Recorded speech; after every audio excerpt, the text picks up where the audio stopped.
ATM പുനർക്രമീകരിക്കാൻ പ്രത്യേക ദൗത്യ സംഘത്തെ നിയോഗിക്കുമെന്ന് കേന്ദ്ര ധനകാര്യ സെക്രട്ടറി വാർത്താസമ്മേളനം വിളിച്ച് അറിയിച്ചിരിക്കുന്നു. വിശദാംശങ്ങളുമായി മനുശങ്കരൻ ദില്ലിയിൽ നിന്നും ചേരുന്നു. മനു, കേന്ദ്രം ഇക്കാര്യത്തെ എങ്ങനെ നോക്കിക്കാണുന്നു? ധനകാര്യ സെക്രട്ടറിയുടെ വാക്കുകൾ പുതിയ തലത്തിലേക്ക് എത്തുമ്പോൾ പ്രജീഷ്, പ്രതിസന്ധി രൂക്ഷമായ സാഹചര്യത്തിലാണ് ഇപ്പോൾ ധനകാര്യ സെക്രട്ടറി ശക്തികാന്ത ദാസ് നിർണായകമായ വിവരങ്ങൾ അറിയിച്ചിരിക്കുന്നത്. മൈക്രോ ATMകൾ രാജ്യത്തെമ്പാടും സ്ഥാപിക്കുമെന്നാണ് ധനകാര്യ സെക്രട്ടറി വ്യക്തമാക്കിയിരിക്കുന്നത്. ഈ മൈക്രോ ATMകളും അതോടൊപ്പം നിലവിലുള്ള ATMകൾ പുനർക്രമീകരിക്കുന്നതിനുമായി പ്രത്യേക ദൗത്യ സംഘത്തെ നിയോഗിക്കുമെന്നാണ് ധനകാര്യ സെക്രട്ടറി അറിയിച്ചിരിക്കുന്നത്. ഇത് സംബന്ധിച്ച് സർക്കാർ തീരുമാനം കൈക്കൊണ്ടു കഴിഞ്ഞു. റിസർവ് ബാങ്ക് ഡെപ്യൂട്ടി ഗവർണറുടെ അധ്യക്ഷതയിലായിരിക്കും ഇത്തരത്തിലൊരു ദൗത്യ സംഘത്തെ നിയോഗിക്കുക. ഈ ദൗത്യ സംഘം എല്ലാ ATMകളിലും എത്തി പുനഃക്രമീകരണം നടത്തുമെന്ന് കൂടിയാണ് അറിയിച്ചിരിക്കുന്നത്. അതോടൊപ്പം മറ്റൊരു വളരെ പ്രധാനപ്പെട്ട കാര്യം അറിയിച്ചിരിക്കുന്നത്, പുതിയ 2000 രൂപയുടെയും 500 രൂപയുടെയും നോട്ടുകൾ ATMകളിലൂടെ ഇന്നോ നാളെയോ കൂടി ലഭ്യമാക്കി തുടങ്ങുമെന്ന് കൂടിയാണ് ധനകാര്യ സെക്രട്ടറി ഇപ്പോൾ മാധ്യമങ്ങൾ മുമ്പാകെ വ്യക്തമാക്കിയിരിക്കുന്നത്. ഈ പുതിയ 50 രൂപയുടെ നോട്ടുകൾ തയ്യാറായി കഴിഞ്ഞുവെന്ന് റിസർവ് ബാങ്ക് ഇന്നലെ വ്യക്തമാക്കിയിരുന്നു. ഇതിന് പിന്നാലെയാണ് രാജ്യത്തെ ATMകളിൽ കൂടി ഈ പുതിയ 2000-ന്റെയും 500 രൂപയുടെയും നോട്ടുകൾ ലഭ്യമാക്കുമെന്ന് അറിയിച്ചിരിക്കുന്നത്. എന്നാൽ ഇതിൽ ശ്രദ്ധിക്കേണ്ടുന്ന ഒരു കാര്യം, ഇന്നലെ തന്നെ റിസർവ് ബാങ്ക് അറിയിച്ചിരുന്നത്, ധനകാര്യ മന്ത്രാലയം റിസർവ് ബാങ്കുമായുള്ള കൂടിക്കാഴ്ചയ്ക്ക് ശേഷം വ്യക്തമാക്കിയിരുന്നത് 2000 രൂപ മാത്രമേ ഒരു ദിവസം ATMൽ നിന്ന് പിൻവലിക്കാനാകൂ എന്നത് മാറ്റി 2500 രൂപ ഒരു ദിവസം ATMൽ നിന്ന് പിൻവലിക്കാം എന്ന തീരുമാനം അറിയിച്ചിരുന്നു.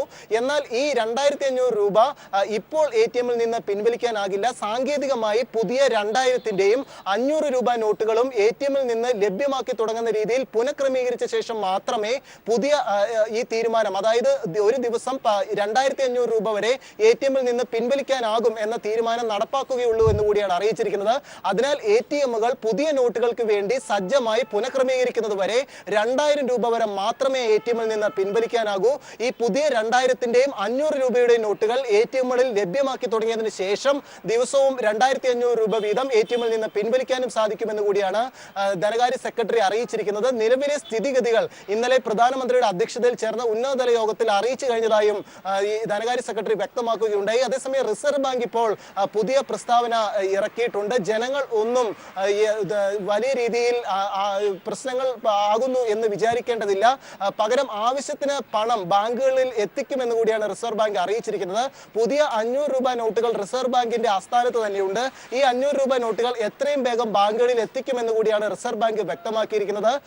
ഇത്തരത്തിലുള്ള പുതിയ തീരുമാനങ്ങളാണ് ഇപ്പോൾ ധനകാര്യ സെക്രട്ടറി ശക്തികാന്ത ദാസ് അറിയിച്ചിരിക്കുന്നത്. അതേസമയം ഈ സർക്കാർ നീക്കത്തിന്റെ എതിരെ ഈ ഒരു നീക്കം രാഷ്ട്രീയ ആയുധമാക്കാൻ പ്രതിപക്ഷ കക്ഷികളും തീരുമാനിച്ചിട്ടുണ്ട്. ഇന്ന് വൈകിട്ട് സർവകക്ഷി യോഗം സ്പീക്കറുടെ അധ്യക്ഷതയിൽ ചേരുമ്പോൾ സർക്കാരിനെതിരെ കൃത്യമായ ആസൂത്രണമില്ലാതെ ഇത്തരത്തിലൊരു നടപടി നടപ്പാക്കിയതിലെ പ്രതിഷേധം സമരമുഖങ്ങളിലേക്ക് മാറ്റാൻ കൂടിയാണ് പ്രതിപക്ഷ കക്ഷികൾ തീരുമാനിച്ചിരിക്കുന്നത്. ഇന്ന് വൈകിട്ട് ചേരുന്ന സർവകക്ഷി യോഗത്തിൽ ഇത് സംബന്ധിച്ചൊരു ധാരണയിലും പ്രതിപക്ഷ കക്ഷികൾ എത്തിച്ചേരും. അതേസമയം മുഖ്യമന്ത്രി പിണറായി വിജയൻ, അതോടൊപ്പം ധനകാര്യമന്ത്രി തോമസ് ഐസക് എന്നിവർ കേന്ദ്ര ധനകാര്യമന്ത്രി അരുൺ ജെയ്റ്റ്ലിയുമായി ഇപ്പോൾ കൂടിക്കാഴ്ച നടത്തുകയാണ്. ഈ കൂടിക്കാഴ്ചയിൽ സംസ്ഥാനം ഇപ്പോൾ നേരിടുന്ന ഈ നോട്ട് പ്രതിസന്ധി സംബന്ധിച്ചുള്ള കാര്യങ്ങളും കേന്ദ്ര ധനകാര്യമന്ത്രി മുമ്പാകെ വ്യക്തമാക്കും. പ്രജീഷ്, മനു, ദില്ലിയിൽ നിന്നുള്ള വിവരങ്ങൾ ധനകാര്യ വകുപ്പ് സെക്രട്ടറിയുടെ വാർത്താ സമ്മേളനത്തിലെ കൂടുതൽ വിശദാംശങ്ങളാണ് നൽകിയത്. ഇനി വിനീഷയിലേക്ക്, കോഴിക്കോട് നിന്നുള്ള സ്ഥിതികൾ പറയേണ്ടതുണ്ട്. വിനീഷ, കോഴിക്കോട്ട് എന്താണ് അവസ്ഥ? മാർക്കറ്റ് ഒട്ടേറെ പണവിനിമയം നടക്കുന്ന ഒരു മേഖലയാണ് കോഴിക്കോട്. അവിടെ എങ്ങനെയാണ് കാര്യങ്ങൾ? ATMകളുടെ അവസ്ഥ എന്ത്? പണത്തിനായി ആളുകൾ നെട്ടോട്ടം ഓടുന്ന സ്ഥിതി 6ാം ദിവസവും തുടരുകയാണോ? ഏറ്റവും പുതിയ വിവരങ്ങൾ. പ്രജീഷ്, കോഴിക്കോട് മറിച്ചല്ല അവസ്ഥ. 6ാം ദിനത്തിലെ അവസ്ഥയാണ് എനിക്ക് പിന്നിൽ കാണുന്ന ഈ ക്യൂ. ഇന്നും രാവിലെ 6 മണി മുതൽ തന്നെ മിക്ക ബാങ്കിന് മുൻപിലും വളരെ പണമിടപാടുകാരുടെ ക്യൂ ആയിരുന്നു. ബാങ്കിംഗ് ടൈം തുടങ്ങുന്നതിന് 3 മണിക്കൂർ മുൻപേ തന്നെ ബാങ്കിലെത്തി പണം പിൻവലിക്കാനും ഒപ്പം പണം മാറാനുമുള്ള ആളുകളുടെ തിരക്കായിരുന്നു. 10 മണിയോട് കൂടി തന്നെ മിക്ക ബാങ്കുകളും തുറന്ന് പ്രവർത്തനം ആരംഭിച്ചെങ്കിലും മിക്ക ബാങ്കുകൾക്ക് മുൻപിലുള്ള ക്യൂവും ഇതുവരെ അവസാനിച്ചിട്ടില്ല. അതിലൊരു തിരക്കിൽ ഇതുവരെ ഒരു കുറവുണ്ടായിട്ടില്ല. കൂടുതൽ ആളുകൾ ബാങ്കിലേക്ക് എത്തിക്കൊണ്ടിരിക്കുന്നു എന്ന് വേണം പറയാൻ. കാരണം ഗ്രാമീണ മേഖലകളിൽ ATMകൾ പൊതുവെ അല്ലെങ്കിൽ ബാങ്കുകളും പൊതുവെ സ്തംഭനാവസ്ഥയിലാണ്. അതിനാൽ തന്നെ നഗരങ്ങളിലേക്ക് വന്ന് പണം മാറാനായാലും ATM വഴി പിൻവലിക്കാനായും ഗ്രാമവാസികൾക്ക് നഗരത്തിലേക്ക് വരേണ്ട ഒരു അവസ്ഥയാണ് നിലവിൽ കോഴിക്കോടുള്ളത്. കോഴിക്കോട്ടെ ഗ്രാമപ്രദേശങ്ങളിലെ മിക്കവാറും ATMകൾ കഴിഞ്ഞ 3 ദിവസങ്ങളിലും മേലെയായി അടഞ്ഞു കിടക്കുന്ന ഒരവസ്ഥയുണ്ട്. അതിനാൽ തന്നെ ATM വഴിയുള്ള പണമിടപാടുകൾക്ക് ഗ്രാമങ്ങളിൽ നിന്നും നഗരത്തിലേക്ക് വരേണ്ട അവസ്ഥയാണ്. ഒപ്പം ഗ്രാമപ്രദേശങ്ങളിലെ ചില ബാങ്കുകൾ അക്കൗണ്ട് ഇല്ലാത്ത, അതായത് തങ്ങളുടെ ബാങ്കിൽ അക്കൗണ്ട് ഇല്ലാത്ത ആളുകൾക്ക് പണം മാറിക്കൊടുക്കുന്നില്ല എന്ന പരാതിയുമുണ്ട്. അഥവാ പണം മാറിക്കൊടുക്കണമെങ്കിൽ അതത് ബാങ്കിൽ 500 രൂപ കൊടുത്ത് പുതിയ ബാങ്ക് അക്കൗണ്ട് തുറക്കേണ്ട ഒരു അവസ്ഥയുമുണ്ട്. അതിനാൽ തന്നെ ഇതൊക്കെ ജനങ്ങളെ ബുദ്ധിമുട്ടിക്കുന്നു.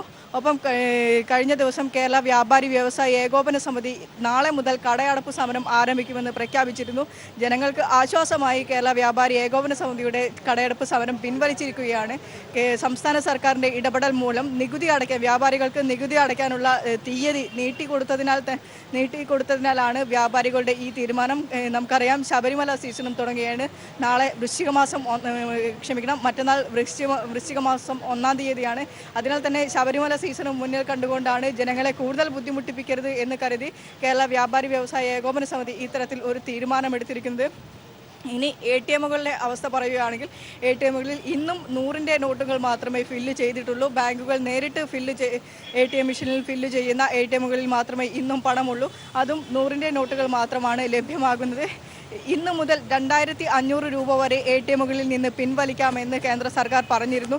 എന്നാലും കോഴിക്കോട്ടെ പല ATMകളിൽ നിന്നും 2000 രൂപ വരെ മാത്രമേ ഇപ്പോഴും പിൻവലിക്കാൻ കഴിയുന്നുള്ളൂ.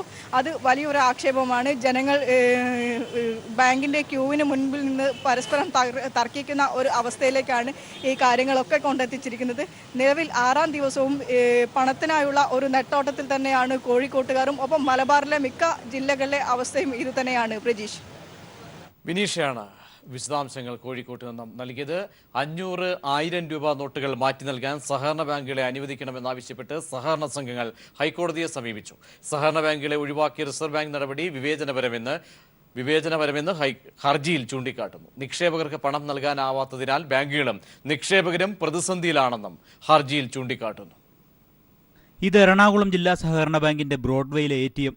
ഇവിടെ ഏത് സമയത്ത് ഏത് ബാങ്കിന്റെ ATM കാർഡുമായി എത്തിയാലും പണം ലഭിക്കും. ജില്ലാ സഹകരണ ബാങ്കിന്റെ 37 ATMകളിലും ഇത് തന്നെയാണ് സ്ഥിതി. പല ബാങ്കുകളും ഞാൻ കയറി ഇറങ്ങി വന്നിട്ടാണ്, എങ്ങും പണമില്ല. ഈ ഒരു ATM മാത്രമേ ഇപ്പം ഇവിടെ പണം കിട്ടുന്നുള്ളൂ. ബാക്കി എല്ലായിടത്തും വളരെ അധികമായ ക്യൂ നിൽക്കുമ്പോൾ ഒട്ടും തിരക്കുമില്ല. പെട്ടെന്ന് തന്നെ 100 റുപ്പീസിന്റെ ചേഞ്ച് കിട്ടുകയും ചെയ്തു.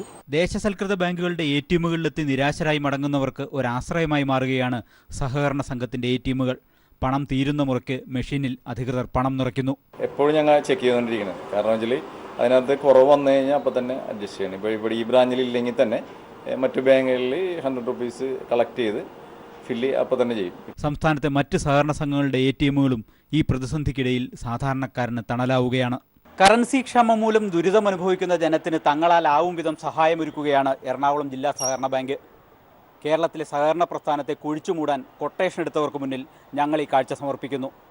കൊച്ചിയിൽ നിന്നും ക്യാമറമാൻ മനോജ് ചങ്ങനാശ്ശേരിക്കൊപ്പം സാലി മുഹമ്മദ്. ഇനി വാർത്തയറിയാം നമ്മോടൊപ്പമുള്ള കൂട്ടുകാരി സായന്തനയിലൂടെ. കേന്ദ്ര സർക്കാർ 500, 1000 നോട്ടുകൾ പിൻവലിച്ചതോടെ നിശ്ചയിച്ചുറപ്പിച്ച വിവാഹങ്ങൾ വരെ മുടങ്ങുന്ന സ്ഥിതിവിശേഷമുള്ളതായി പെൺകുട്ടികളുടെ മാതാപിതാക്കൾ.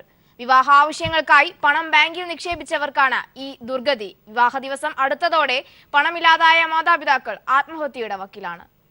യാതൊരുവിധ മുന്നറിയിപ്പുമില്ലാതെ 500, 1000 നോട്ടുകൾ പിൻവലിച്ചതോടെ 100 കണക്കിന് വരുന്ന കുടുംബങ്ങൾ ആത്മഹത്യയുടെ വക്കിലാണ്.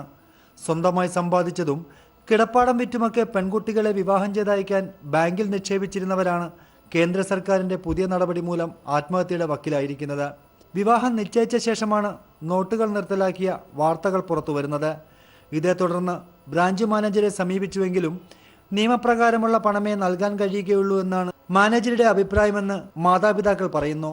സന്തോഷ് കുമാർ പുന്നപ്ര. ഈ മാസം 27 ഞായറാഴ്ച എൻ്റെ മകളുടെ വിവാഹമാണ്. വിവാഹ ആവശ്യത്തിന് വേണ്ടി എൻ്റെ കിടപ്പാടത്തിൻ്റെ 10 സെൻറ്റ് ഞാൻ വിറ്റിട്ടുണ്ട്. കിടപ്പാടത്തിനോട് ചേർന്ന് 10 സെൻറ്റ്. ആ വാങ്ങിയ ആൾക്ക് എനിക്ക് പണം തരുവാനുള്ള സൗകര്യം ഇപ്പോഴില്ല.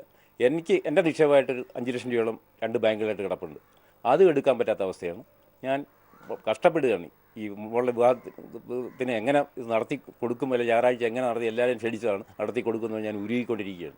ബാങ്കിൽ സൂക്ഷിച്ച പണവും മറ്റും ലഭിക്കാത്തത് മൂലം സ്വർണവും വസ്ത്രവും അടക്കം പെൺകുട്ടിയുടെ വിവാഹ ആവശ്യത്തിനുള്ള യാതൊരുവിധ സാധനങ്ങളും എടുക്കാൻ കഴിയുന്നില്ലെന്നും മാതാപിതാക്കൾ പറയുന്നു.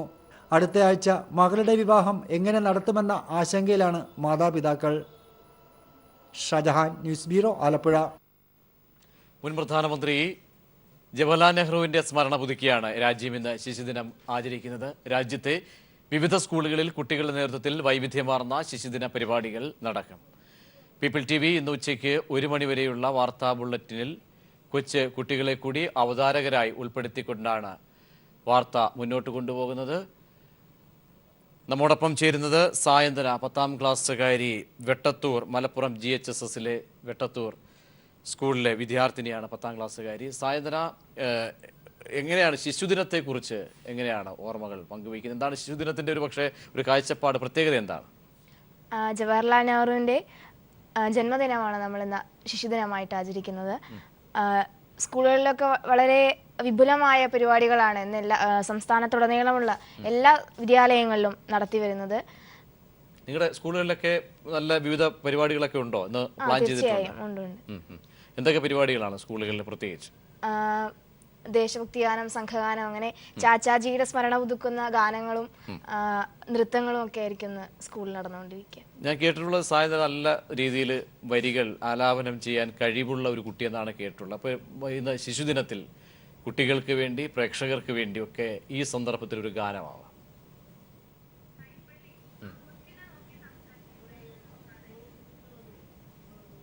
ഇഷ്ടമുള്ളൊരു പാട്ടോ, കവിതയോ? കണ്ടിട്ടുണ്ടോ പെരുമഴ ചില്ലുജനാലയിൽ അലസം പെയ്ത് കുഞ്ഞിക്കുളിരായി ചാലിട്ടൊഴുകി കോടക്കാറു പരക്കും കണ്ണിൽ പാതകൾ മുങ്ങിത്താഴും മുൻപ് അലസിപ്പിച്ച് തുടച്ചു ചിരിച്ചു മയക്കിയയക്കും നഗരപ്പെയ്ത്തിൻ മാരുതി മഴയല്ല. ഇനി വാർത്തയിലേക്ക് പോകാം. നോട്ട് നിരോധനത്തിലെ തെറ്റും ശരിയും രാജ്യം ചർച്ച ചെയ്യുമ്പോൾ കൊച്ചു പുലിമുരുകൻ അജാസിനും തന്റെ കൊച്ചു വായ കൊണ്ട് വലിയ കാര്യങ്ങൾ പറയുവാനുണ്ട്. നിരോധനം ഒരു ഭാഗത്ത് ബുദ്ധിമുട്ടുണ്ടാക്കിയെങ്കിലും മറുഭാഗത്ത് ചില ശരികളുണ്ടെന്നാണ് അജാസിന്റെ വാദം. തന്റെ കുടുംബം ബുദ്ധിമുട്ട് അനുഭവിക്കുന്നുണ്ടോ എന്ന് അജാസിന് അറിയില്ല. പക്ഷേ നോട്ട് മാറാനായി ജനം നെട്ടോട്ടം ഓടുന്നത് അജാസ് നേരിലും കണ്ടു, പീപ്പിൾ TV ഉൾപ്പെടെയുള്ള മാധ്യമങ്ങളിലും കണ്ടു. ഇപ്പോഴത്തെ പ്രതിസന്ധി തന്നെ ബാധിക്കുന്നില്ലെന്നും എന്നാൽ പാവപ്പെട്ടവർക്കാണ് തിരിച്ചടിയായതെന്ന് അജാസ് പറയുന്നു.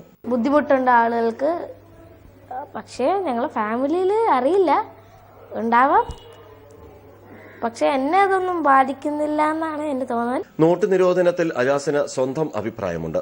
ദുരിതക്കാഴ്ചകൾ പലതും കണ്ടെങ്കിലും പലതും കേട്ടെങ്കിലും നല്ലതിനായിരിക്കാം ഇപ്പോഴത്തെ നടപടിയെന്നാണ് അജാസിന്റെ പക്ഷം. ഒരുപാട് സങ്കടമുണ്ട് അങ്ങനെയൊക്കെ കാണുമ്പോൾ തന്നെ. എല്ലാവരും ഓരോരോ കമന്റ്സ് ആണ് ഓരോരുത്തർ പറയുന്നത്. നോട്ടിനെ കുറിച്ച് നല്ലതും പറയുന്നുണ്ട്, ചീത്തതും പറയുന്നുണ്ട്. പക്ഷേ അത് എന്തെങ്കിലും ഒരു നല്ല കാര്യത്തിന് വേണ്ടി ആയിരിക്കാം എന്ന് വിശ്വസിക്കുന്നു.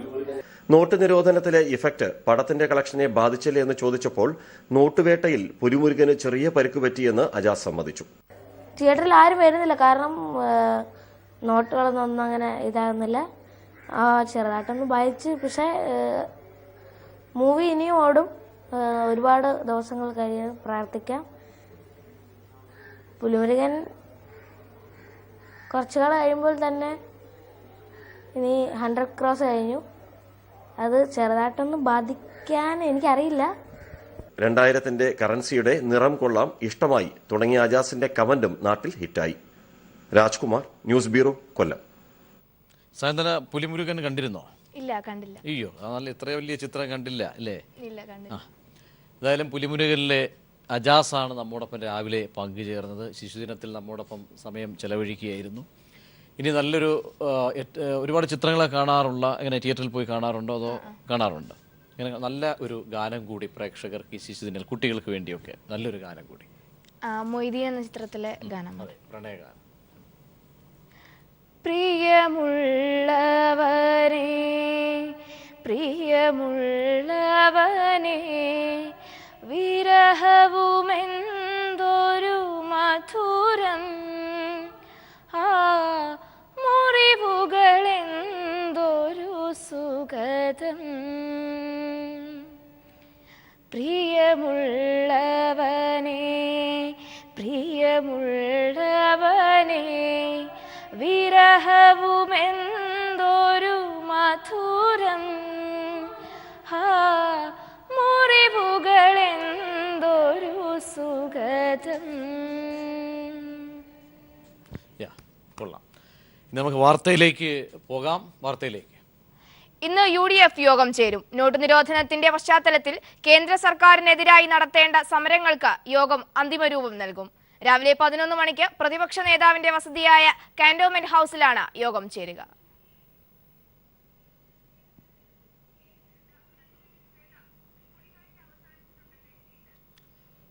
ഇപ്പോൾ ഏറ്റവും പുതിയ വിശദാംശങ്ങൾ വരുന്നു. ദില്ലിയിലെത്തിയ മുഖ്യമന്ത്രി അരുൺ ജെയ്റ്റ്ലിയുമായുള്ള കൂടിക്കാഴ്ച നടത്തി. കൂടിക്കാഴ്ച ഇപ്പോൾ പൂർത്തിയായിരിക്കുന്നു. വിവരങ്ങളുമായി സന്തോഷ് ചേരുന്നു. സന്തോഷ്, കൂടിക്കാഴ്ചയിൽ കേരളം ഉന്നയിച്ച ആശങ്കകൾ എന്തൊക്കെയാണ്? ലഭിച്ച മറുപടി എന്ത്?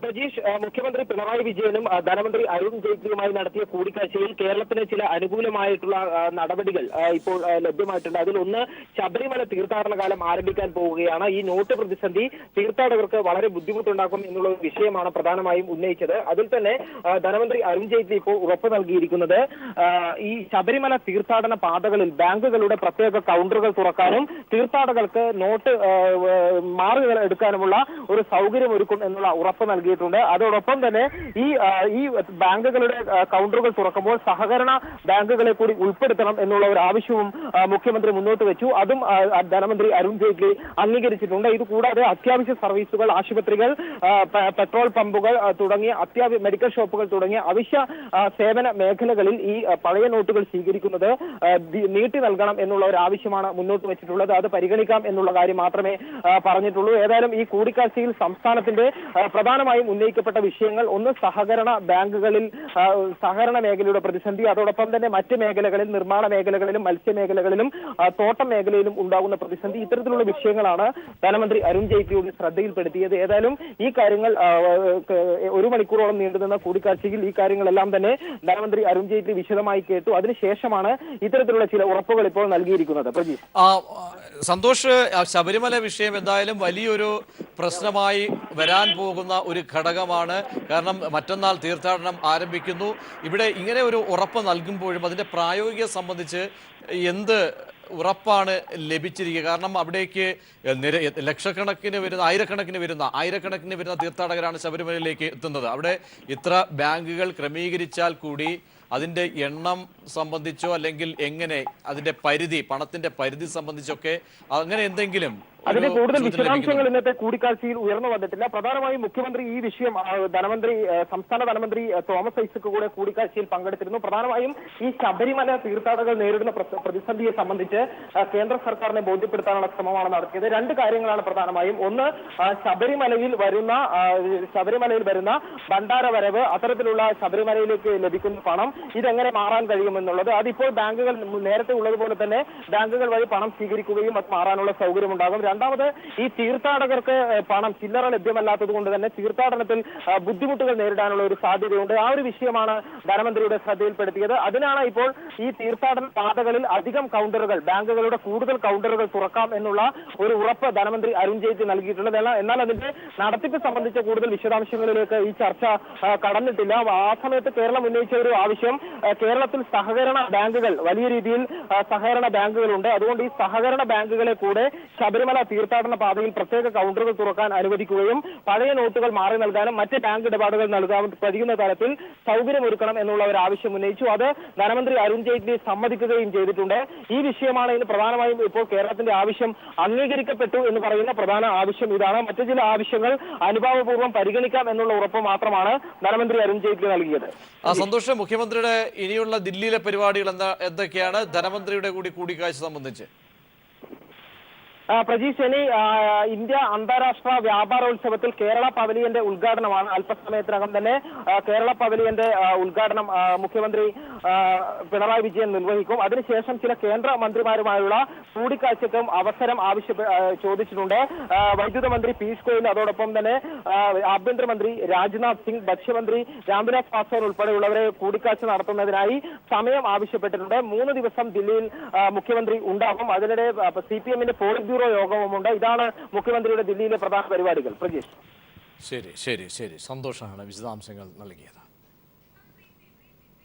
കടുത്ത പ്രതിസന്ധി തന്നെ രാജ്യത്ത് ഉണ്ടാകുന്നു. പണം ഒരുപക്ഷെ ഏറ്റവും കൂടുതൽ വിനിമയം നടക്കുന്ന കേരളത്തെ വലിയ തോതിൽ ഇത് ഉപഭോക്തൃ സംസ്ഥാനമാണ് കേരളം. കൂടുതൽ സാധനങ്ങൾ വിറ്റഴിക്കുന്ന സംസ്ഥാനമാണ് കേരളം. അവിടെയൊക്കെ കേരളത്തിൽ വലിയ പ്രതിസന്ധി രൂപപ്പെടുന്നു.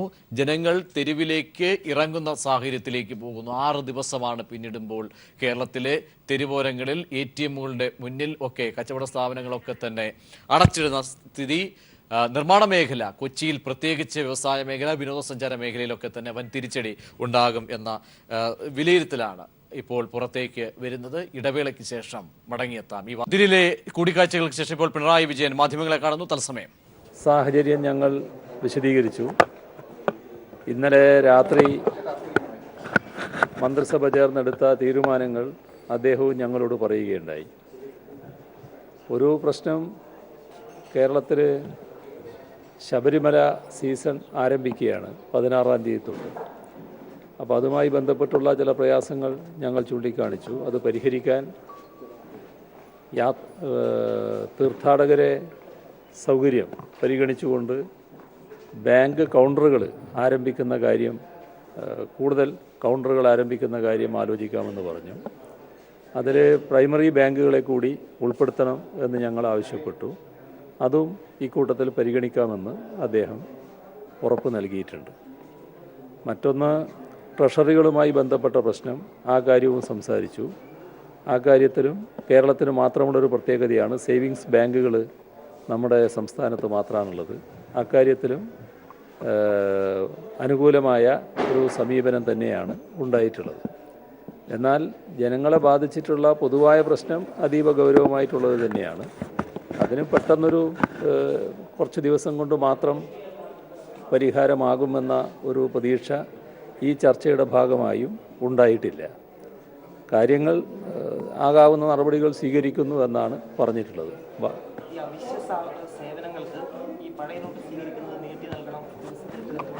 പഴയ നോട്ട് സ്വീകരിക്കുന്നതിൽ ഇപ്പോൾ അതിനൊരു 24-ാം തീയതി വരെ 24-ാം തീയതി വരെ അതിന് അനുമതി നൽകിയിട്ടുണ്ട്. ഇന്നലെ അവർ തീരുമാനിച്ചിട്ടുണ്ട്. അതിനോടൊപ്പം ഞങ്ങൾ ആവശ്യപ്പെട്ടത് നമ്മുടെ കോപ്പറേറ്റീവ് ബാങ്കുകൾക്ക് കൂടി ഈ അനുമതി വേണം എന്നാവശ്യപ്പെട്ടു. അതും പരിഗണിക്കാമെന്നുള്ള നിലയിൽ തന്നെയാണ് പറഞ്ഞിട്ടുള്ളത്. പക്ഷേ ഒരു തീരുമാനം ഇപ്പോൾ ആയിട്ടില്ല. ഇതിലൊരു പ്രതിഷേധം അറിയിച്ചിട്ടുണ്ടോ? ഈ ഒരു തീരുമാനത്തിൽ കേരളത്തിൻ്റെ പ്രതിഷേധം? കേരളത്തിൻ്റെ പ്രതിഷേധം നേരത്തെ അറിയിച്ചു കഴിഞ്ഞതാണ്. ഇതിൻ്റെ പ്രതിഷേധം എന്ന് പറഞ്ഞാൽ 2 സമീപനമാണ് ഇക്കാര്യത്തിലുള്ളത്. ഒന്ന്, കള്ളപ്പണം നിയന്ത്രിക്കുന്നതിന് കേരളത്തിന് യാതൊരു തടസ്സവും ഇല്ല. ആ കള്ളപ്പണം നിയന്ത്രിക്കുന്ന നടപടികളെ സ്വാഗതം ചെയ്യുന്നതാണ്. പക്ഷേ ജനങ്ങളെ ബുദ്ധിമുട്ടിക്കാൻ പാടില്ലല്ലോ. ജനങ്ങൾക്ക് വലിയ ബുദ്ധിമുട്ടിപ്പോൾ വന്നിട്ടുണ്ട്. ആ കാര്യം നേരത്തെ തന്നെ അറിയിച്ചിട്ടുണ്ട്. ഇപ്പോഴും ഞങ്ങളത് ശ്രദ്ധയിൽപ്പെടുത്തിയിട്ടുണ്ട്. അരുൺ ജെയ്റ്റ്ലിയുമായുള്ള കൂടിക്കാഴ്ചയ്ക്ക് ശേഷം മുഖ്യമന്ത്രി പിണറായി വിജയൻ മാധ്യമങ്ങളോട് സംസാരിക്കുകയായിരുന്നു. ഇപ്പോൾ നമ്മളോടൊപ്പം പുതിയൊരു അതിഥി കൂടി, നേരത്തെ തന്നെ വാർത്തയെ നമ്മോടൊപ്പം തുടർന്ന് വന്ന ആമി വീണ്ടും എത്തിയിരിക്കുകയാണ്. ആമി, പുതിയ വാർത്താവിശേഷങ്ങളിലേക്ക് നമുക്ക് പോകേണ്ടതുണ്ട്. ഇപ്പോൾ തോമസ് ഐസക് കൂടി സംസാരിക്കുന്നുണ്ട്. അതിലേക്ക് പോയ ശേഷം main request from Kerala has been that now special facility given for payment of taxes, charges, penalties in the old notes be extended. That decision has already been taken. Second was certain institutions like railways, hospitals, milk booths, supermarkets were supposed to accept the old currency. That date also has been extended. But our major request was been that the state treasury should be given the status of the bank, same facility, as well as very importantly for the case of Kerala, the primary cooperatives. Primary cooperatives are 3,000 number, play a very, very important role in the life of Kerala. So they have already extended the facility to district banks, but without giving the same facility to the primary cooperative, the problems in Kerala cannot diminish. The Honourable Minister has agreed to favourably consider this also. നമ്മൾ ശബരിമല ഇത് പ്രമാണിച്ചിട്ട് നമ്മൾ one more question, quick question. So you have been tweeting that basically this drive against black money by the government, by the center, may affect discussions on the GST matter also. And so I mean. No. This one that will affect the discussion of the GST matter. There are issues. No. These issues are very, very independent. We needn't mix them up at all. But sir, do you think the demonetization drive as taken by the center could have been handled properly, or what could have been a better way to Now, do it? there is no doubt whatsoever demonetization would help us to get out the fake notes. Secondly, it would help to an extent control the black money kept in the form of cash, which would be only about 20% or so of the whole black money in India. But our position has been this could have been done without creating so much trouble for the people and the economy. So I have always taken the position, if you had given a warning that some particular date in future the demonetization would take place, you could have reached the same impact with certain few new arrangements, and that would have been much better. But center is saying that would have finished the secret. Last question. CM നീങ്ങുന്നതല്ല. ഒരു നിമിഷം നമ്മൾ ശബരിമലയിൽ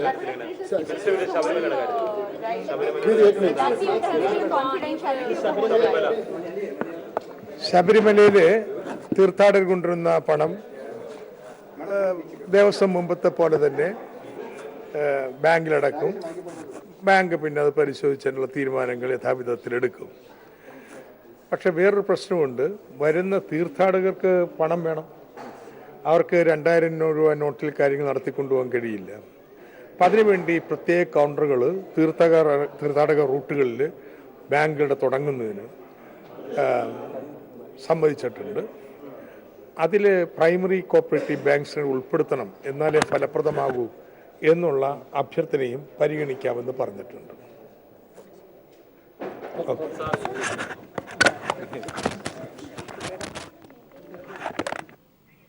ധനമന്ത്രി മാധ്യമങ്ങളോട് സംസാരിക്കുകയായിരുന്നു. അരുൺ ജെയ്റ്റ്ലിയുമായുള്ള കൂടിക്കാഴ്ച ശേഷം നൽകിയ ഉറപ്പുകൾ സംബന്ധിച്ചാണ് അദ്ദേഹം പറഞ്ഞത്. ഇനി ആമിയുടെ വാർത്ത കാണാൻ കാത്തിരിക്കുകയാണ് ഏവരും. ആമി, വാർത്തയിലേക്ക് പോയാൽ. ഉയർന്ന വേതനവും മെച്ചപ്പെട്ട ജീവിത നിലവാരം സ്വപ്നം കണ്ട് കേരളത്തിലെത്തിയ ലക്ഷക്കണക്കിന് ഇതര സംസ്ഥാന തൊഴിലാളികളെയാണ് കേന്ദ്ര സർക്കാരിന്റെ നോട്ട് നിരോധനം പ്രതിസന്ധിയിലാക്കിയത്.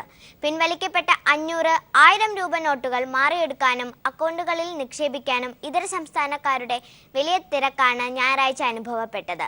കൃത്യമായ തിരിച്ചറിയൽ രേഖകളില്ലാത്തതിനാൽ നോട്ടുകൾ മാറ്റിവാങ്ങാനാകാതെ ഇവരിൽ ഏറെ പേർക്കും നിരാശയായി മടങ്ങേണ്ടി വന്നു. പകൽ സമയങ്ങളിൽ തൊഴിലിടങ്ങളിൽ ആയതിനാൽ ദിവസക്കൂലിയായി ലഭിച്ച 1000, 500 നോട്ടുകൾ മാറ്റിയെടുക്കാൻ കഴിഞ്ഞ 4 ദിവസമായി ഇതര സംസ്ഥാന തൊഴിലാളികൾക്ക് കഴിഞ്ഞിരുന്നില്ല. ഞായറാഴ്ച ബാങ്കുകൾ തുറന്നു പ്രവർത്തിപ്പിച്ചപ്പോൾ ഇവരുടെ വലിയ നിരയാണ് പണമിടപാടിനായി എത്തിയത്. ATMകളും പ്രവർത്തിക്കാതായതോടെ ദൈനംദിന ചെലവുകൾക്ക് പോലും ചില്ലറ നോട്ടുകളില്ലാതെ തൊഴിലാളികൾ പലരും ദുരിതത്തിലായിരുന്നു.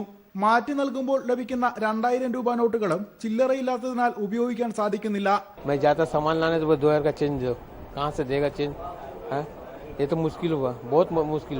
കരാറുകാർ ഇപ്പോഴും കൂലി നൽകുന്നത് 500 നോട്ടുകളായാണ്. അവശേഷിക്കുന്ന ഈ പണം എന്ത് ചെയ്യണമെന്ന ധാരണയും ഇവർക്കില്ല. उसको एक ही बार में चेंज करेगा तो 4000 मिलेगा, फिर दूसरा हमारा जो पास पैसा है वो क्या करेगा, ऐसा सोच रहे हैं हम लोग. ദിവസേന മണിക്കൂറുകളോളം ക്യൂ നിൽക്കാൻ ഇവരുടെ തൊഴിൽ സാഹചര്യങ്ങൾ അനുവദിക്കുന്നുമില്ല. मुश्किल तो है, उसी टाइम से कम 3 घंटा 4 घंटे. തിരിച്ചറിയൽ രേഖകളില്ലാത്തതിനാൽ പണം മാറ്റിവാങ്ങാനാവാതെ നിരവധി പേരെ മടക്കി അയക്കേണ്ടി വരുന്നതായും ബാങ്ക് അധികൃതർ പറയുന്നു. ഇവരുടെ ചിലർക്കൊന്നും തിരിച്ചറിയൽ കാർഡിന്റെ ഒറിജിനൽ ഇല്ല, കൊടുക്കാൻ സാധിക്കാതെ തിരിച്ചുവിടുന്നു. പണം കയ്യിലുണ്ടായിട്ടും ഭക്ഷണം പോലും ലഭിക്കാതെ ആയിരക്കണക്കിന് ഇതര സംസ്ഥാന തൊഴിലാളികളാണ് സമാന രീതിയിൽ ദുരിതമനുഭവിക്കുന്നത്. News bureau, Thrissur. കേരള കേന്ദ്ര സർവകലാശാലയ്ക്ക് വേണ്ടി കാസർഗോഡ് പെരിയയിൽ ഒഴിപ്പിക്കപ്പെട്ട 16 ദളിത് കുടുംബങ്ങൾ തൊഴിലിനായി അനിശ്ചിതകാല സത്യഗ്രഹ സമരം തുടങ്ങി. സർവകലാശാലയിലെ താൽക്കാലിക ഒഴിവുകളിൽ ഈ കുടുംബങ്ങളിലെ ഒരാൾക്കെങ്കിലും തൊഴിലവസരം അനുവദിക്കണമെന്നാവശ്യപ്പെട്ടാണ് സമരം. 2 തവണ ആത്മഹത്യാ ഭീഷണി മുഴക്കി യുവാക്കൾ നടത്തിയ പ്രതിഷേധത്തിന്റെ തുടർച്ചയാണ് സത്യഗ്രഹ സമരം. പരമ്പരാഗതമായി 1.5 നൂറ്റാണ്ടിലേറെ കാലം താമസിച്ചു വന്നിരുന്ന മണ്ണും അതിലെ അനുഭവങ്ങളും കേരള കേന്ദ്ര സർവകലാശാലയ്ക്ക് വേണ്ടി പെരിയ മാളത്തുംപാറ കോളനിയിലെ 16 കുടുംബങ്ങൾ കൈമാറുമ്പോൾ അതിൽ ഒരു ഉറപ്പ് സർവകലാശാലയിലെ ഒഴിവുകളിൽ ഈ കുടുംബങ്ങളിലെ ഒരാളെയെങ്കിലും പരിഗണിക്കുമെന്നായിരുന്നു. ഇവർ ഈ ഭൂമി കൈമാറുമ്പോൾ നൽകിയ സമ്മതപത്രത്തിൽ ഇക്കാര്യം വ്യക്തമാക്കുന്നുണ്ട്. തുടർന്ന് പലതവണ നടന്ന ചർച്ചകളിലും തീരുമാനമെടുക്കാതെ സർവകലാശാല അധികൃതർ തൊഴിലവസര വാഗ്ദാനം തുടർന്നു. തൂപ്പുജോലി, അറ്റൻഡർ തസ്തികകളിൽ ഉൾപ്പെടെ 180-ലേറെ താൽക്കാലിക ഒഴിവുകളിൽ കരാർ ഏജൻസികൾ മുഖേന നിയമനം നടത്തിയിട്ടും ഈ പാവങ്ങളെ അതിൽ ഉൾപ്പെടുത്താൻ സർവകലാശാല തയ്യാറായില്ല. സംസ്ഥാന സർക്കാർ നൽകിയ വാഗ്ദാനം ഏറെക്കുറെ യാഥാർത്ഥ്യമായി കഴിഞ്ഞു. പകരം സ്ഥലവും വീടും, വെള്ളം, വൈദ്യുതി എന്നിവ. എന്നാൽ റോഡിന്റെ നിർമ്മാണം ബാക്കി നിൽക്കുന്നു. ജോലിക്ക് വേണ്ടി 2 തവണ യുവാക്കൾ ആത്മഹത്യാ ഭീഷണി മുഴക്കിയെങ്കിലും അധികൃതർ വഴങ്ങിയില്ല. ഗത്യന്തരമില്ലാതെയാണ് അനിശ്ചിതകാല നിരാഹാര സമരം ആരംഭിച്ചത്. സമരസമിതി കൺവീനർ സന്ദീപ് 2012 മുതൽ യൂണിവേഴ്സിറ്റിയോട് ഈ ജോലിയുടെ കാര്യം ആവശ്യപ്പെടുന്നതും ഒരേ ഒരു സമ്മതപത്രം മാത്രമേ നമ്മൾ കൊടുത്തിട്ടുള്ളൂ. അതും യൂണിവേഴ്സിറ്റി എഴുതി തയ്യാറാക്കി ഞങ്ങൾ ഒപ്പിട്ട് കൊടുത്തതാണ്. അതിനകത്ത് വരെ ഞങ്ങൾ പറയുന്നത് ജോലിക്കുള്ള പരിഗണനയാണ്. അവരൊന്നുമില്ല, അങ്ങനെ ഒരു കാര്യമേ ഉണ്ടായിട്ടില്ല. ഇതൊരു പുതിയ ഡിമാൻഡാണ്, അതുകൊണ്ട് ഇത് പരിഗണിക്കാൻ പറ്റില്ല. മുമ്പ് പറഞ്ഞതനുസരിച്ച് ഈ 5 വർഷം ഞങ്ങളെ കബളിപ്പിക്കപ്പെടുകയാണ് ചെയ്തത്. കലക്ടറും വൈസ് ചാൻസലറും പങ്കെടുത്ത ഒത്തുതീർപ്പ് ചർച്ച പരാജയപ്പെട്ടതിനെ തുടർന്ന് വെള്ളിയാഴ്ച മുതലാണ് നിരാഹാര സമരം തുടങ്ങിയത്. ഐക്യദാർഢ്യം പ്രകടിപ്പിച്ച് കുടുംബാംഗങ്ങളും നാട്ടുകാരും സമരപന്തലിൽ എത്തുന്നുണ്ട്. ഒഴിപ്പിക്കപ്പെട്ട 16 കുടുംബങ്ങളിൽ 13 ദളിത് വിഭാഗക്കാരാണ്. News bureau, Kasaragod. സമഗ്രമായ വികസന പദ്ധതികളാണ് കേരളത്തിൽ ലക്ഷ്യമിടുന്നതെന്നും ഇതിനായി മറുനാട്ടിലെ മലയാളികളുടെ സഹകരണം അനിവാര്യമാണെന്നും മുഖ്യമന്ത്രി പിണറായി വിജയൻ മുംബൈയിൽ ഐക്യകേരളത്തിന്റെ വജ്രജൂബിലി ആഘോഷത്തിൽ സംസാരിക്കുകയായിരുന്നു മുഖ്യമന്ത്രി. കാലാനുസൃതമായ വികസനം നമ്മുടെ നാട്ടിൽ ഉണ്ടാകേണ്ടതായിരിക്കും. ഇത്തവണ ഇടതുപക്ഷ ജനാധിപത്യ മുന്നണി ഗവൺമെന്റ് കാണുന്നത് നമ്മുടെ സംസ്ഥാനത്തെ എങ്ങനെ വികസിപ്പിക്കണം എന്നതിനെക്കുറിച്ച് നേരത്തെ തന്നെ കൃത്യമായ നിലപാട് ഇടതുപക്ഷ ജനാധിപത്യ മുന്നണി സ്വീകരിച്ചിട്ടുണ്ട്. അത് സാമൂഹ്യ നീതിയധിഷ്ഠിതമായ സർവതല സ്പർശിയും സമഗ്രവുമായ വികസനം എന്നാണ്. എല്ലാ മേഖലയും വികസിക്കണമെന്നാണ്. മികവിന്റെ കേന്ദ്രങ്ങളാക്കി വിദ്യാലയങ്ങളും രോഗിയെ കേന്ദ്രീകരിച്ച് ചികിത്സാ സമ്പ്രദായവും വീടില്ലാത്തവർക്ക് പാർപ്പിട സൗകര്യവും പൂർത്തീകരിച്ചാൽ മാത്രമാണ് നാടിന്റെ വികസനത്തിന് പൂർണ്ണത നേടാൻ കഴിയുകയെന്നും അദ്ദേഹം പറഞ്ഞു. നാട്ടിലുള്ള എല്ലാവർക്കും ചികിത്സാ സൗകര്യം ലഭ്യമാകണം. എല്ലാവർക്കും പൊതുവായ ചികിത്സാ സൗകര്യം ലഭ്യമാകണം. രോഗിയെ കേന്ദ്രീകരിച്ചുകൊണ്ടുള്ള ചികിത്സാ സമ്പ്രദായം ശക്തിപ്പെടുത്തും. കുടുംബ ഡോക്ടർ എന്ന സങ്കല്പത്തിനനുസരിച്ച് ഉയരാൻ ശ്രമിക്കും. ഇത്തരത്തിൽ ഒരു മാറ്റം ആരോഗ്യരംഗത്ത് കൊണ്ടുവരാനാണ് ഉദ്ദേശിക്കുന്നത്. ചെമ്പൂർ ആദർശ വിദ്യാലയത്തിൽ നടന്ന പൗരസ്വീകരണത്തിൽ മുംബൈയുടെ വിവിധ ഭാഗങ്ങളിൽ നിന്നായി ആയിരങ്ങൾ പങ്കെടുത്തു. നഗരത്തിലെ വിവിധ മലയാളി സമാജങ്ങളുടെയും സംഘടനകളുടെയും പ്രതിനിധികളും സാമൂഹിക സാംസ്കാരിക രംഗത്തെ പ്രമുഖരുമടങ്ങുന്ന നിരവധി പേർ കേരള മുഖ്യമന്ത്രിക്ക് ആശംസകളുടെ പൂച്ചെണ്ടുകൾ സമ്മാനിച്ചു. കേരളപ്പിറവിയുടെ 60ാം വാർഷികാഘോഷ സമിതി ചെയർമാൻ നോവലിസ്റ്റ് ബാലകൃഷ്ണൻ ചടങ്ങിൽ അധ്യക്ഷനായിരുന്നു. കൈലി TV managing director John Brittas, CPM കേന്ദ്ര കമ്മിറ്റി അംഗം മഹേന്ദ്ര സിംഗ്, വിശ്വനാഥൻ തുടങ്ങിയവർ വേദി പങ്കിട്ടു. പ്രവാസി മലയാളികളുടെ പ്രശ്നങ്ങൾ ഉന്നയിച്ചുള്ള നിവേദനങ്ങൾ വിവിധ സംഘടനാ പ്രതിനിധികൾ മുഖ്യമന്ത്രിക്ക് കൈമാറി. മുഖ്യമന്ത്രിയായ ശേഷം ആദ്യമായി മുംബൈയിലെത്തുന്ന പിണറായി വിജയന് ആവേശകരമായ സ്വീകരണമാണ് നഗരത്തിലെ മലയാളി സമൂഹം നൽകിയത്.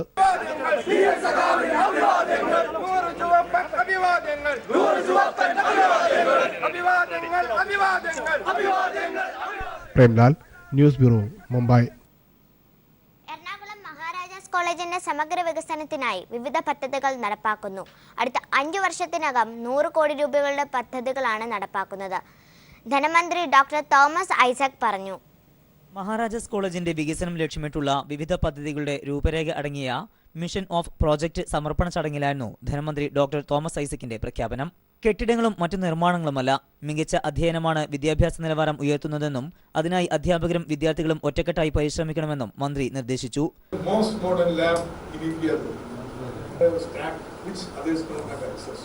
കോളേജിലെ ധനതത്വശാസ്ത്ര വകുപ്പിൽ റിസർച്ച് ഗൈഡായി പ്രവർത്തിക്കാൻ താൻ തയ്യാറാണെന്നും അദ്ദേഹം വ്യക്തമാക്കി. സെന്റർ ഓഫ് എക്സലൻസായി മഹാരാജാസ് കോളേജിനെ സർക്കാർ നേരത്തെ പ്രഖ്യാപിച്ചിരുന്നു. വികസന കാഴ്ചപ്പാടുകൾ ചർച്ച ചെയ്യാൻ ചേർന്ന യോഗത്തിൽ Hibi Eden MLA, principal NN Beena തുടങ്ങി പ്രമുഖർ പങ്കെടുത്തു.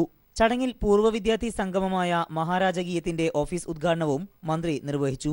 News bureau, Kochi.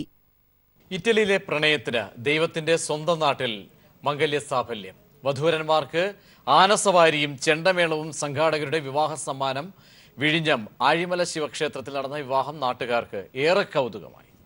ഇറ്റലിയിലെ റവേന സ്വദേശിയായ വരൻ യൂറി വാൽ ബോൺസിയും എൽബ സ്വദേശിയായ വധു ഫ്രാൻസിസ്കയും തമ്മിലുള്ള പ്രണയത്തെപ്പറ്റി അറിഞ്ഞപ്പോൾ വരന്റെ പിതാവിന് ഒരേ ഒരു ആഗ്രഹം മാത്രമാണ് ഉണ്ടായിരുന്നത്. തന്റെ വിവാഹം നടന്ന കേരളത്തിലെ ക്ഷേത്രത്തിൽ വെച്ച് ഹൈന്ദവാചാര വിധിപ്രകാരം വിവാഹം കഴിക്കണം. വിഴിഞ്ഞം പുളിങ്കുടിയിലെ ആഴിമല ശിവസന്നിധിയിൽ നടന്ന വിവാഹത്തിൽ ഇരുവരുടെയും ബന്ധുക്കളും സുഹൃത്തുക്കളും നാട്ടുകാരും ഉൾപ്പെടെ വൻ ജനാവലിയാണ് പങ്കെടുത്തത്. കസവുമുണ്ടും ഷർട്ടും അണിഞ്ഞെത്തിയ വരനെയും പട്ടുസാരി ഉടുത്ത് അണിഞ്ഞൊരുങ്ങിയ വധുവിനെയും ക്ഷേത്രഭാരവാഹികളും നാട്ടുകാരും ചേർന്ന് സ്വീകരിച്ചു. ഹൈന്ദവാചാരപ്രകാരം ഫ്രാൻസിസ്കയുടെ കഴുത്തിൽ യൂറി താലി കെട്ടി. കല്യാണത്തോടെയും വിവാഹത്തിന്റെ കൗതുകം അവസാനിച്ചില്ല. താമസ സ്ഥലത്തെത്തിയ ഇരുവരെയും സ്വീകരിച്ചത് നെറ്റിപ്പട്ടം കിട്ടിയ ഗജവീരനും ചെണ്ടമേളവും. പിന്നാലെ ആനസവാരിയും നടത്തിയതോടെ നവദമ്പതികളുടെ കല്യാണം പൊടി പൊടിച്ചു. ആയുർവേദ തെറാപ്പിസ്റ്റുകളായ ഫ്രാൻസിസ്ക യൂറിയ ദമ്പതികളുടെ വിവാഹവും ആനസവാരിയും കാണികൾക്ക് ഫോട്ടോ പിടിക്കാനുള്ള ഒന്നാന്തരം വിരുന്നായി മാറി. എസ് ജീവൻകുമാർ, തിരുവനന്തപുരം. 5 മെഡിക്കൽ കോളേജുകളുടെ അടിസ്ഥാന വികസനത്തിന് പ്രതിഭ പരിഗണന നൽകുമെന്ന് ആരോഗ്യമന്ത്രി കെ ശൈലജ ടീച്ചർ. മെഡിക്കൽ കോളേജുകളിൽ ആവശ്യത്തിന് ഡോക്ടർമാരെ അടിയന്തരമായി നിയമിക്കുമെന്ന് മന്ത്രി പറഞ്ഞു. കോട്ടയം മെഡിക്കൽ കോളേജ് ആശുപത്രിയിൽ അടിസ്ഥാന സൗകര്യങ്ങൾ ഉയർത്തുന്നതിനെക്കുറിച്ച് ആലോചിക്കുന്നതിനു വേണ്ടിയാണ് മന്ത്രി ശൈലജ ടീച്ചർ കോട്ടയം മെഡിക്കൽ കോളേജിൽ സന്ദർശനം നടത്തിയത്. മെഡിക്കൽ കോളേജിലെ വിവിധ വാർഡുകളിലെ അവസ്ഥ മന്ത്രി നേരിൽ കണ്ട് വിലയിരുത്തി. ഡയാലിസിസ് യൂണിറ്റിലെത്തിയ മന്ത്രി രോഗികളുമായും അവരുടെ കൂട്ടിരിപ്പുകാരോടും വിവിധ വകുപ്പ് മേധാവികളോടും സംസാരിച്ചു. കേരളത്തിലെ 5 മെഡിക്കൽ കോളേജുകളുടെ അടിസ്ഥാന വികസനത്തിന് പ്രഥമ പരിഗണന നൽകുമെന്ന് മന്ത്രി മാധ്യമപ്രവർത്തകരോട് പറഞ്ഞു. ഇതിന്റെ ഭാഗമായി മെഡിക്കൽ കോളേജുകളിൽ ആവശ്യത്തിന് ഡോക്ടർമാരെ അടിയന്തരമായി നിയമിക്കും. കേന്ദ്ര സർക്കാർ നടപ്പാക്കിയ കറൻസി നോട്ടിന്റെ നിരോധനം ആരോഗ്യമേഖലയിൽ കടുത്ത ബുദ്ധിമുട്ട് സൃഷ്ടിച്ചതായും മന്ത്രി പറഞ്ഞു. ഇടുക്കിയിൽ ഒരു എടമലക്കുടിയിൽ ഒരു സംഭവം ഉണ്ടായി. അതിനെക്കുറിച്ച് അന്വേഷിച്ച് റിപ്പോർട്ട് തരാൻ ഞാൻ സംഭവം അറിഞ്ഞ ഉടനെ തന്നെ DMOയോട് ആവശ്യപ്പെട്ടിരുന്നു. അപ്പോൾ ഒരു വിഷ്വൽ ചില മീഡിയാസ് പുറത്ത് വിട്ടിട്ടുണ്ട്. ഡോക്ടർ ചില ആളുകളോട് സംസാരിക്കുന്നത് പ്രഥമ ദൃഷ്ടി അത് കാണുമ്പോൾ അങ്ങനെ ഒരു ഡോക്ടർ പറയാൻ പാടില്ലാത്തതാണ്. അതുകൊണ്ട് തന്നെ ഞാൻ ഹെൽത്ത് സെക്രട്ടറിയെ വിളിച്ച് ഡോക്ടർക്കെതിരെ നടപടി സ്വീകരിച്ചുകൊണ്ട് സസ്പെൻഡ് ചെയ്തുകൊണ്ട് തന്നെ അന്വേഷണം നടത്താൻ വേണ്ടിയിട്ട് പറഞ്ഞിട്ടുണ്ട്. ആരോഗ്യവകുപ്പ് ഉദ്യോഗസ്ഥർക്ക് പുറമെ K Suresh Kurup MLA, CPIM ജില്ലാ സെക്രട്ടറി VN വാസവൻ എന്നിവരും മന്ത്രിക്കൊപ്പമുണ്ടായിരുന്നു. News bureau, Kottayam. ശിശുദിനത്തിലാണ് നമ്മോടൊപ്പം കുരുന്നുകൾ വാർത്താവതാരകരായി ചേരുന്നത്. ആമി ആണ് നമ്മോടൊപ്പം, 5ാം ക്ലാസ്സുകാരി നമ്മോടൊപ്പം ഉള്ളത്. ആമി, എന്താണ് ശിശുദിനം എന്ന് പറഞ്ഞാൽ ആരുടെയാണ് ഒരു ഓർമ്മ നമ്മൾ പങ്കുവയ്ക്കുന്നത്? ചാച്ചാജിയെ കുറിച്ച് എങ്ങനെ അറിയാം? എന്തറിയാം? ചാച്ചാജി ആദ്യത്തെ പ്രധാനമന്ത്രി അല്ലേ? പാട്ടുപാടാൻ അറിയാമോ? ഇല്ല. ഒരു വരി പോലും അറിയത്തില്ല? മൂളാനും അറിയത്തില്ല? ഒന്നും അറിയത്തില്ല ഇല്ല അല്ലേ? സ്കൂളിൽ എങ്ങനെയൊക്കെയാണ്? സ്കൂളിൽ ഇന്ന് ഒരുപാട് പരിപാടികളൊക്കെ ഉണ്ടായിരുന്നോ? ഇന്ന് സ്കൂളിൽ എന്തൊക്കെ പരിപാടികളായിരുന്നു? ഡാൻസും പാട്ടും സ്കൂളിൽ ഇപ്പം നടന്നുകൊണ്ടിരിക്കുക. 2:30 വരെ ഉണ്ട്. അതായത് ശിശുദിനത്തിന്റെ ഭാഗമായിട്ടുള്ള പരിപാടികൾ അല്ലേ? എന്തൊക്കെ പരിപാടികളായിരിക്കും? പാട്ട്, വേറെ ഡാൻസ് അല്ലാതെ? ഡാൻസ്, പിന്നെ കോമ്പറ്റീഷൻസ്, നെഹ്റുവിനെ കുറിച്ചൊക്കെ ഉള്ളത് അല്ലേ? സ്കൂളിൽ എങ്ങനെ? സ്കൂളിൽ ടീച്ചർമാരെല്ലാം എല്ലാവരും ഒരുമിച്ച് എന്ന പരിപാടിയാണോ ഇന്ന്? എല്ലാം വലിയ ഇത് പ്രത്യേക അറേഞ്ച് ചെയ്ത് അല്ലേ? വേദിയൊക്കെ ഒരുക്കി ഡാൻസൊക്കെ ഉണ്ട്. ഡാൻസ് അവതരിപ്പിക്കാറുണ്ടോ? ഡാൻസ് ചേരുന്നുണ്ട് അല്ലേ? എന്തായാലും ഡാൻസ് നമുക്ക് ഇവിടെ ഇരുന്നുകൊണ്ട് ചെയ്യാൻ പറ്റത്തില്ല അല്ലേ, ഈ കസേരയല്ലേ? എന്തായാലും അപ്പോൾ നമുക്ക് ഒരു വാർത്തയിലൂടെ നമുക്ക് പോകാം. വാർത്തയിലേക്ക് പോയാൽ, ജയൻ സാംസ്കാരിക വേദിയുടെ നേതൃത്വത്തിൽ ഗാനരചയിതാവ് ശ്രീ കുമാരൻ തമ്പിയെ ആദരിച്ചു. ശ്രീ കുമാരൻ തമ്പിക്ക് VS അച്യുതാനന്ദൻ ഉപഹാരം കൈമാറി. ഗായിക വാണി ജയറാം, VS ശിവകുമാരൻ എന്നിവർ ചടങ്ങിൽ പങ്കെടുത്തു. ഇനി നമുക്ക് ഇടവേളയ്ക്ക് പോകേണ്ടതുണ്ട്. പരസ്യ ഇടവേളയാണ്. പരസ്യം ഇടയ്ക്കിടയ്ക്ക് നമുക്ക് കൊടുക്കേണ്ടതുണ്ട്. വാർത്തയിലേക്ക് പോകാം.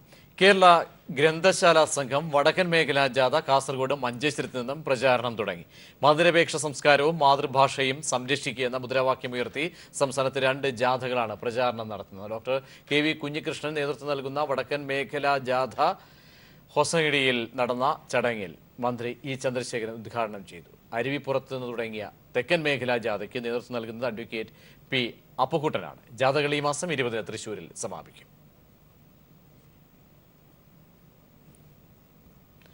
ഷാർജ അന്താരാഷ്ട്ര പുസ്തകോത്സവം സമാപിച്ചു. സന്ദർശകരുടെ എണ്ണത്തിൽ റെക്കോർഡ് കൈവരിച്ചാണ് 35ാമത് അന്താരാഷ്ട്ര പുസ്തകോത്സവം കൊടിയിറങ്ങിയത്. സംഘാടക മികവ് കൊണ്ടും സന്ദർശകരുടെ എണ്ണം കൊണ്ടുമൊക്കെ ശ്രദ്ധേയമായിരുന്നു 35ാമത് ഷാർജ അന്താരാഷ്ട്ര പുസ്തകോത്സവം. 11 ദിവസമായി ഷാർജ എക്സ്പോ സെന്ററിൽ നടന്ന പുസ്തകമേളയിൽ 23 ലക്ഷത്തിലേറെ പേരാണ് സന്ദർശകരായി എത്തിയത്. 60 രാജ്യങ്ങളിൽ നിന്നുള്ള 1681 പ്രസാധകർ മേളയിൽ പുസ്തകങ്ങളുമായി എത്തിയിരുന്നു. 15 ലക്ഷം ടൈറ്റിലുകളുള്ള പുസ്തകങ്ങൾ മേളയിലുണ്ടായിരുന്നു. മേളയുടെ തുടക്കം മുതൽ തന്നെ അനുഭവപ്പെട്ട തിരക്ക് അവസാനം വരെ തുടർന്നു. 176 മില്യൺ ദിർഹത്തിന്റെ പുസ്തക വിൽപ്പന മേളയിൽ നടന്നതായി ഷാർജ ബുക്ക് അതോറിറ്റി അറിയിച്ചു. പ്രവാസി മലയാളികളും മേളയിൽ സജീവമായിരുന്നു. നാട്ടിൽ നിന്നുള്ള ഒരുപാട് എഴുത്തുകാരും അതുപോലെ തന്നെ സാംസ്കാരിക പ്രവർത്തനം സിനിമക്കാരും മറ്റു വിദേശ രാജ്യങ്ങളിൽ നിന്നുള്ള എഴുത്തുകാരും ഒക്കെ ആയിട്ട് വലിയ ജനങ്ങളിലേക്ക് ഒരുപാട് ഈ വായനയുടെ സന്ദേശം ശരിക്കും എത്തിക്കാൻ ഇവിടുത്തെ സർക്കാരിനും മാധ്യമങ്ങൾക്ക് അതിന് വലിയ പങ്കുണ്ട്. അത് മാധ്യമങ്ങളാണ് ശരിക്കും ഇത് വലിയൊരു ഉത്സവമാക്കി മാറ്റിയിട്ടുള്ളതെന്നാണ് ഞാൻ മനസ്സിലാക്കിയിട്ടുള്ളത്. കാരണം ആളുകളിൽ വായന മരിക്കുന്നു എന്നുള്ള ആ ഒരു കൺസെപ്റ്റ് മാറിപ്പോൾ ആളുകൾ ശരിക്കും വായിക്കാനുള്ള ആ ഒരു ആളുകളുടെ ഒരു ആവേശം അത് വളരെയധികം വർദ്ധിപ്പിച്ചിട്ടുണ്ട്. ഇന്ത്യയിൽ നിന്ന് ചേതൻ ഭഗത്, മമ്മൂട്ടി, ശശി തരൂർ തുടങ്ങി സാഹിത്യ കലാ സാംസ്കാരിക മേഖലകളിലെ നിരവധി പ്രമുഖർ മേളയോടനുബന്ധിച്ചുള്ള പരിപാടികളിൽ സംബന്ധിച്ചു. പുസ്തകങ്ങളോടും വായനയോടുമുള്ള അറബ് ജനതയുടെയും പ്രവാസികളുടെയും അടങ്ങാത്ത താല്പര്യം വെളിപ്പെടുത്തുന്നതായിരുന്നു 35ാമത് ഷാർജ അന്താരാഷ്ട്ര പുസ്തകമേള. T Jamaluddin, Dubai. ഇടവേളയ്ക്ക് പോയ ശേഷം മടങ്ങിയെത്താം. ഇപ്പോൾ CPIM general secretary Sitaram Yechury മാധ്യമങ്ങളെ കാണുന്നു. തത്സമയം. ये अंदाजा क्या है जो आप इंडियन स्टैटिस्टिकल इंस्टीट्यूट कलकत्ते में उन्होंने एक स्टडी किया और उन्होंने कहा कि out of the 14,180 billion worth of the currency that has been demonetized in our country in the 500 and 1,000 rupee notes, it's only 0.028%. 0.028% is counterfeit notes. तो what I mean इसका ये मतलब क्या है? तीसरा टेररिस्ट फंडिंग्स के बारे में. टेररिस्ट फंडिंग, अभी टेररिस्ट का फंडिंग कोई बैग में पैसे लेके नहीं घूमता टेररिस्ट को फंड करने. Terrorist funding are done through electronic transfers. अब उसके ऊपर कानून लिया है, नया कानून लाया after your Bombay attacks by the terrorist 26/11 and वहाँ पे ये सब how to track all this electronic transfers, इस सब के बारे में कानून बनी, उसको लागू करिए. या आप अब ये कहते हो कि ना ब्लैक मनी इससे निकलेगा. ब्लैक मनी निकालने की बात आई. प्रधानमंत्री खुद 2014 के चुनाव प्रचार में कहा कि 90% से ज़्यादा देश के अंदर काला धन विदेशी बैंकों में और विदेशी मुद्रा के अंदर जमा. उनके पास आज लिस्ट पहुंच चुका है स्विस बैंक से, कुछ तकरीबन 600 के नाम हैं जिनके अकाउंट्स हैं वहाँ पे. आज तक उन नामों को वो पब्लिक नहीं कर रहे. पैसा जो उधार लिया बड़े बड़े हमारे देश के अंदर कॉरपोरेट्स अपने नेशनलाइज बैंक से, जिसको NPA कहते हैं, वो NPA का अब टोटल जो बना है नेशनलाइज बैंक से वो 11 लाख करोड़ रुपए से ज़्यादा, 11 लाख करोड़. इसको रिकवर करने की जगह पिछले सत्र में पार्लियामेंट में बताया कि पिछले 2 साल में 1,12,000 करोड़ रुपए की माफ़ी कर दी, कॉरपोरेट्स को कर्जे की माफ़ी. किसानों की आत्महत्याएं 26% बढ़ी है मोदी साहब जब से प्रधानमंत्री बने. और उनके कर्जे को माफ़ करने के लिए पूछो तो कहते पैसे नहीं. लेकिन कॉरपोरेट्स के कर्जे को माफ़ करने के लिए 1,26,000 करोड़ माफ़ी दे दी आपने. 1,12,000 करोड़ माफ़ी दे दी आपने. ये माफ़ी के अंदर क्या कोई दांधेबाजी नहीं है? सबसे बड़ा स्कैम तो इसके अंदर है. ये माफ़ी किस तरीके से हो रही है. और ये सूची सुप्रीम कोर्ट ने कहा, make the list of those defaulters of the top defaulters that are not paying back the loans taken from the banks public.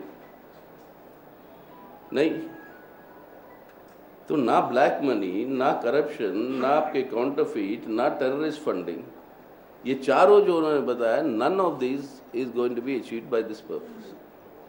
On the contrary, it is the poor working people, the vast majority of our country, who are today suffering. And ये जब बात हुई, अब 10 महीने उनको कहते हैं कि तैयारी हुई, और आज या कल के भाषणों में प्रधानमंत्री ने कहा कि हमें 50 दिन और मोहलत दो.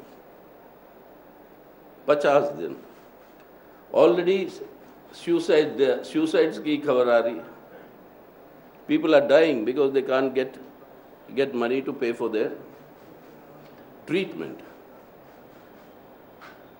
So हम अब सरकार से यही चाह रहे हैं कि इमीडिएटली, अगर आपको 50 दिन लगेंगे ऑल्टरनेट अरेंजमेंट्स करने के लिए, ये 50 दिन तक आप जब तक ऑल्टरनेट अरेंजमेंट आपके होते नहीं पूरे, तब तक जनता को ये सहूलत दीजिए कि वो 500 और 1000 नोटों से एटलीस्ट पब्लिक यूटिलिटीज में वो जो है उसको एक्सेप्ट कर सके. हमारी सरकार है केरल में.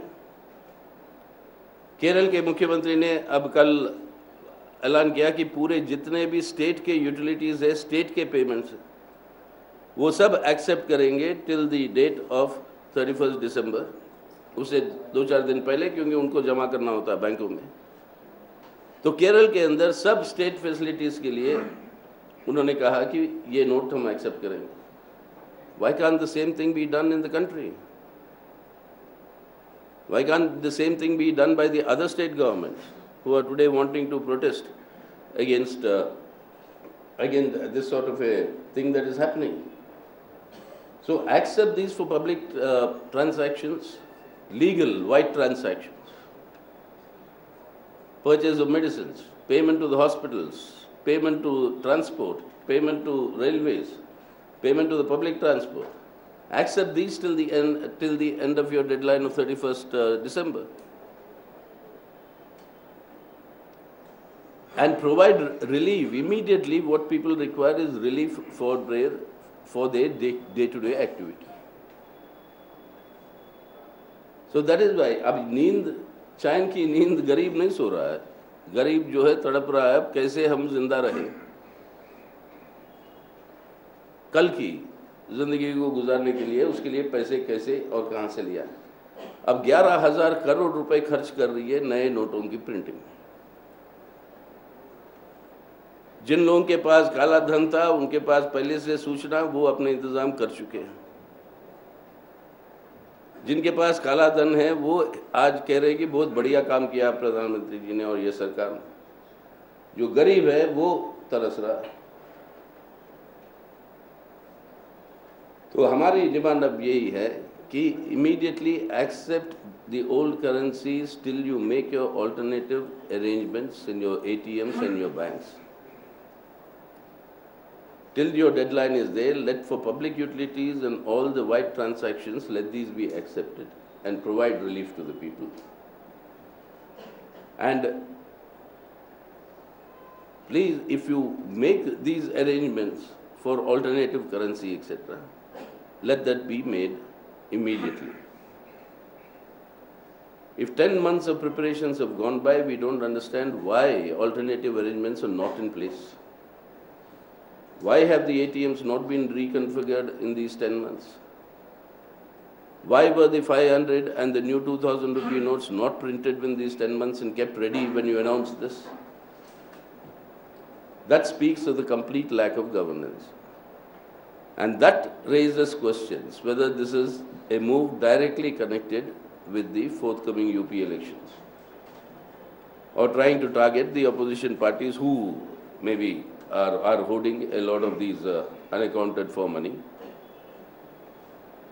while you make your own preparations and you ensure that you are safe. So that's why, as far as the CPIM and the left is concerned, Parliament is beginning day after tomorrow.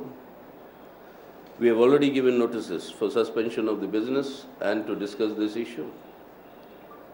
And our demand on the floor of the House will be that till the embargo of 31st December that you have given, accept these notes for your white transactions and for public utilities. And do not harass the common working people who live on cash transactions. 90% of India lives in cash transactions in rural India. And what is the point in telling them you move to plastic money? 1/3 of your people, only 1/3 of your people have bank accounts which are valid. 2/3 of your banks are in metros or in your urban centers. Moving towards plastic money, there's only one country in the whole world that has now gone into a cashless economy, and that is Sweden. Only one country where there is 100% internet connectivity. So the Prime Minister is now the brand ambassador of Paytm. He was the brand ambassador of Jio. और इसलिए किसने नारा लगाया जियो हिंद, मतलब not जय हिंद. अब वो जियो हिंद का नारा भी लगा, अब नाउ पेटीएम जिंदाबाद नारा लगेगी. कितने लोग हैं who can access your plastic money? So now, therefore, this is our specific demand. You allow people to use these currency notes till the legal limit of 31st December for all public utilities and for all wide transactions. And speed up your arrangements for the alternatives immediately. And stop using people's misery for your electoral benefit, like what he's speaking right now in Ghazipur. Ghazipur में अभी उनकी जो भाषण हो रही है वो इसी पे कि हमने जो है काले धन को रोका. भाई, अभी भी लोगों को याद है कि हमारे अकाउंट में, आपके अकाउंट में 15 लाख रुपए आने वाली थी, अभी तक आ जानी थी जब वो प्रधानमंत्री बन जाते. एक पैसा नहीं आया. बाहर के विदेश का एक अकाउंट के ऊपर जब्त नहीं किया गया. एक आदमी जिसके पास ये अकाउंट्स है उसके ऊपर कार्रवाई हुई. और अब ब्लैक मनी के नाम पर यहाँ पे आ रही हो. ब्लैक मनी जो है कोई बांध के पैसा रखता नहीं है नीचे. अब नई करेंसी आ गई ब्लैक मनी के लिए. Government is printing A 2000 rupee note. A new currency has already floated for the last 2 days. It's a 15,000 rupee. It's a coin, 15,000 rupee coin. And the monies are being transferred into that because legally any jeweler can deposit till the 31st of December all these 1,000 and 500 rupee notes. So now this is... രാജ്യം പൂർണ്ണ സ്തംഭനത്തിലേക്ക് പോകുന്നു എന്നാണ് യെച്ചൂരി പറഞ്ഞത്. കള്ളപ്പണത്തിന്റെ പേരിലെന്ന പറച്ചിൽ അതിലെ അപാകത കൂടി അദ്ദേഹം ചൂണ്ടിക്കാട്ടുകയായിരുന്നു. കടുത്ത നടപടികൾ ഉണ്ടാകണമെന്നും യെച്ചൂരി ആവശ്യപ്പെടുന്നു.